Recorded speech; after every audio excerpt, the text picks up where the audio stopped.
gerar algum resultado útil, tomar uma decisão, apresentar um relatório, apresentar uma constatação a partir de determinados fatos. No fundo, o que ela faz é, a partir de uma base de dados, um determinado dataset, de uma entrada, produzir uma saída.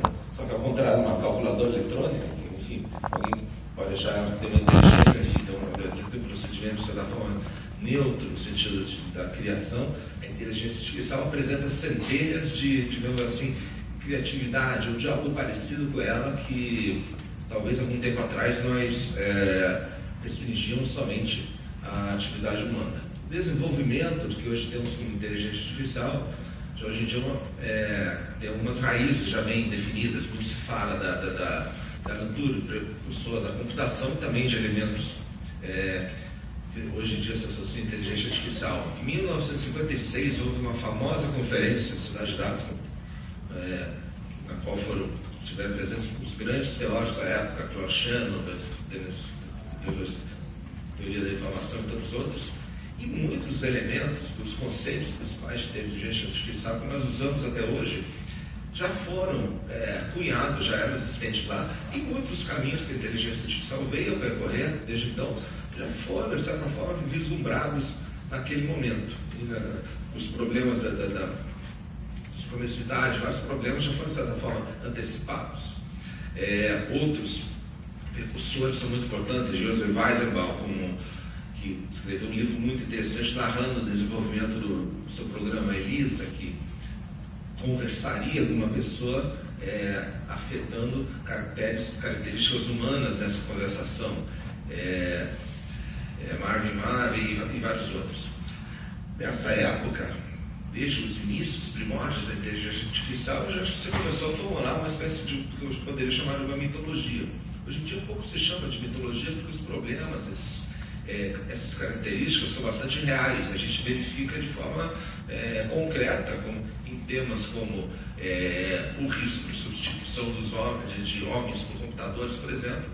Mas esses eram desafios apenas aventados, teorizados no primeiro momento, mas já eram todos presentes. Isso que eu queria me referir. A ideia do cérebro eletrônico, da máquina, do artefato, que poderia mimetizar as funções do cérebro, da ânima humana, presentes, por exemplo, na ficção científica, que aliás é um grande guia para determinar os caminhos veredados pela inteligência artificial, o Robô HAL de 2001, o tema do controle da inteligência artificial, do risco de haver um momento no qual ela tomaria decisões a despeito do melhor interesse humano e dessa forma poderia fazer valer a sua vontade, ou enfim, aquilo que pode se considerar uma vontade da máquina, que é um problema filosófico complexo, mas pode ter reflexos reais bastante concretos sob certo ponto de vista. O problema da substituição do ser humano e, de uma forma generalizada, do ocaso do livre-arbítrio em determinadas ocasiões, onde atividades humanas já são, de certa forma, pré-determinadas pelo fato de elas serem limitadas por um condicionamento calculado a partir de dados anteriores. Se é uma pessoa que se comportou de determinado modo durante toda a vida, para ela talvez sejam oferecidas determinadas opções no comércio, em termos de serviços públicos, que tenham a ver com essa vida pregressa. Talvez, como isso vier a ser determinado, isso pode limitar o rol de escolhas que ela pode ter, o elemento de criatividade, o elemento de inusitado que seus comportamentos podem ter, induzindo a conformidade, limitando o livre-arbítrio. Essa capa, essa revista, Der Spiegel, a maior revista, a revista mais popular na Alemanha, apresenta 3 capas, uma na década de 60, outra na década de 70, outra na década de 80, que repetem, reinterpretam a mesma temática, isso é, do predomínio da inteligência artificial, primeiro, substituindo homens, depois substituindo o próprio trabalhador, no último caso, provavelmente no setor de serviços, então, é possível perceber no imaginário, desde os anos 50 e 60, essa linha evolutiva que chegou até hoje. Porém, houve um grande hiato, a gente pode chamar assim, no sentido de que, se nos anos 50 e 60 esses resultados foram antevistos, em grande parte, a tecnologia não foi capaz de torná-los concretos por muito tempo. Se chamou, de determinado momento, aquele período entre os anos 60 até recentemente, do grande inverno da inteligência artificial, no qual se tinha a ideia das possibilidades e potenciais da inteligência artificial, porém a tecnologia não dava conta de estabelecer instrumentos, de criar instrumentos que a colocassem em prática. O que houve muito recentemente? Sistemas foram sendo desenvolvidos com cada vez mais tecnologia, sistemas especialistas. Houve um incremento de memória, um incremento de capacidade de comunicação e de capacidade de processamento de informação, que fez com que hoje assistamos efetivamente à implementação de vários do que eram medos, eram receios, eram previsões, às vezes apocalípticas, às vezes otimistas do passado, mas enfim, vemos elementos de inteligência artificial fazer parte de nossas vidas, decidindo a melhor rota para ir de um lugar para outro, conversando conosco no telefone, em casa, enfim, implementações que eram teóricas passaram a ser eficazes, não porque se descobriu um novo algoritmo, novas técnicas miraculosas. Claro que isso foi acontecendo, mas foi acontecendo com base na disponibilidade de plataformas tecnológicas capazes de responder àquela demanda. Os algoritmos dos quais hoje tanto se fala são procedimentos matemáticos que, em grande parte, já eram presentes na ciência, na matemática e estatística, há muito tempo, pelo menos em suas funções primárias. O que não havia é a possibilidade de executá-los de maneira maciça, com uma grande base de dados.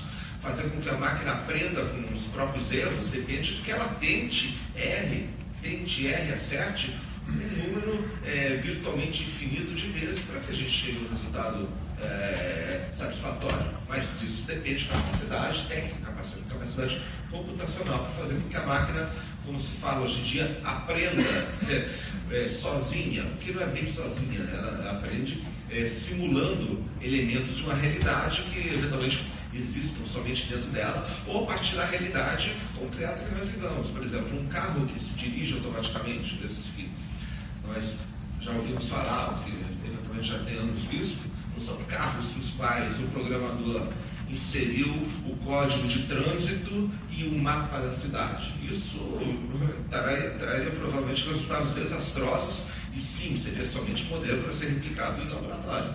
O que esses carros fizeram foi reunir quantidades impressionantemente grandes de dados de pessoas dirigindo, verificando, calculando suas reações, desde que as reações sejam tão boas, em um número infindável de situações, até que o carro foi descobrindo como se comportar de uma forma eficaz, mas também mais segura nas estradas. E, na aplicação disso, o carro automático ele faz uso de capacidades que não são humanas.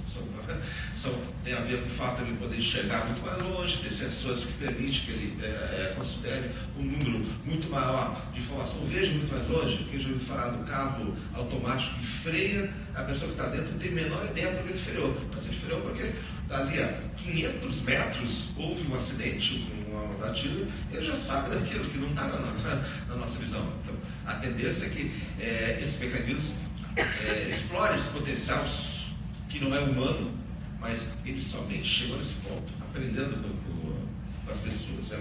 Nesse sentido,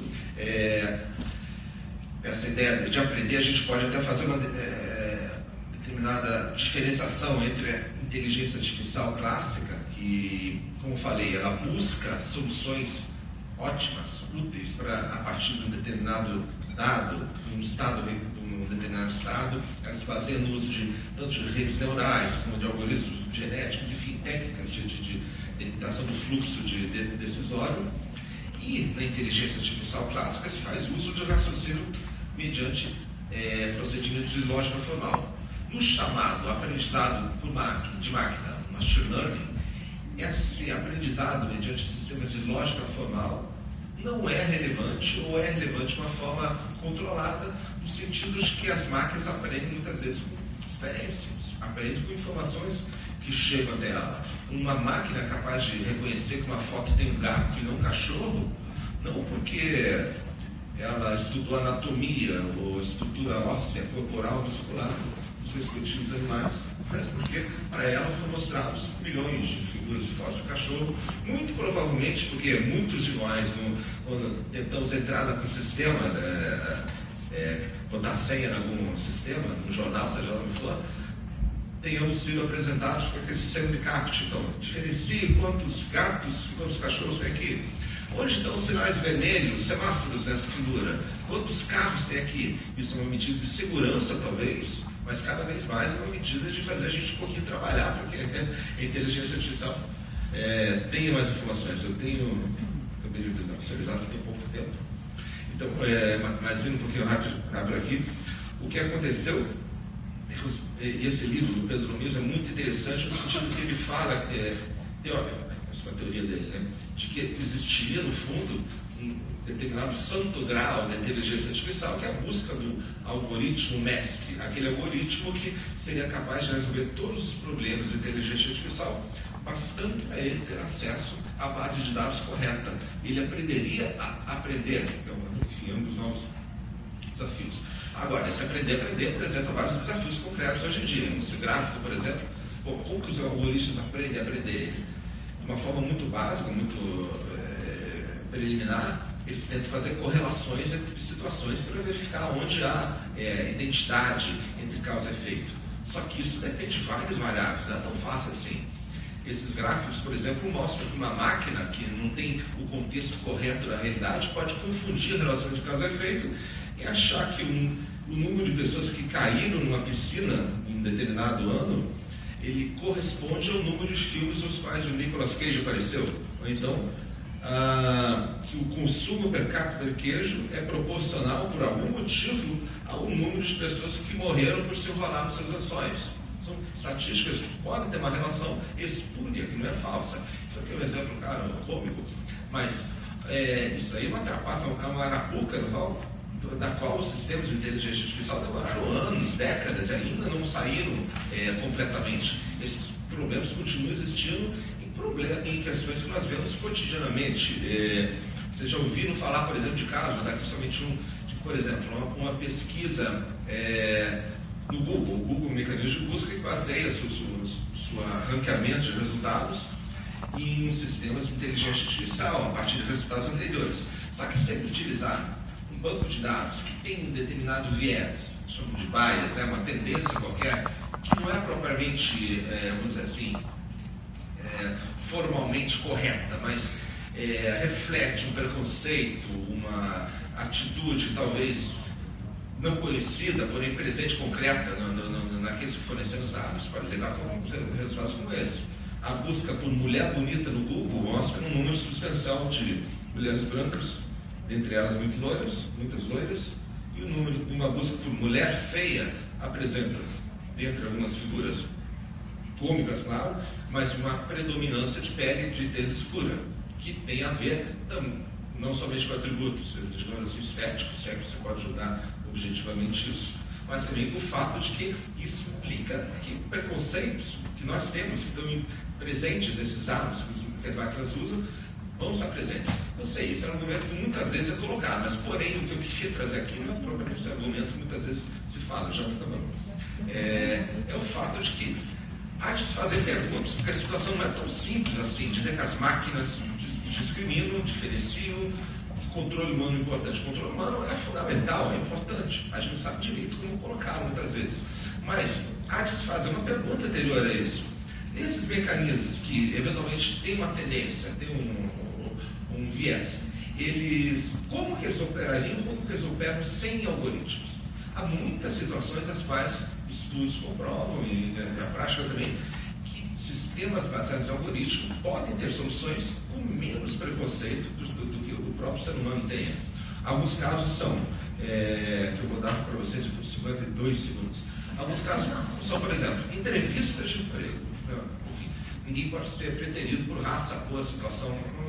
Ninguém deveria ser uma entrevista de emprego, mas são critérios muito subjetivos que guiam as escolhas. Muitas vezes essa subjetividade não é nem sequer consciente para quem escolhe.